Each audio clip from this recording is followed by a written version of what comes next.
यदा सत्त्वे प्रवृद्धे तु प्रलयं यान्ति देहभृत् तदोत्तमविदां लोकान् अमलान् प्रतिपद्यते।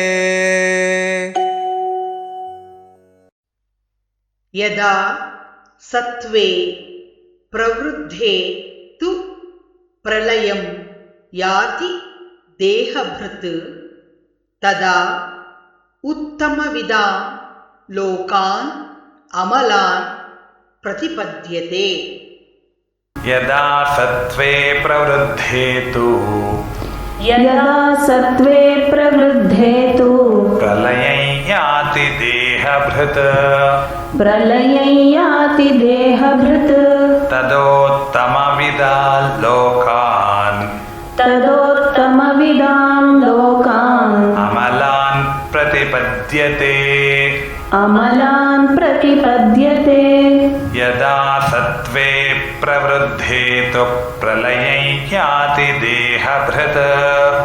यदा सत्त्वे प्रवृद्धे तु प्रलयं याति देहभृत् तदोत्तमविदां लोकान्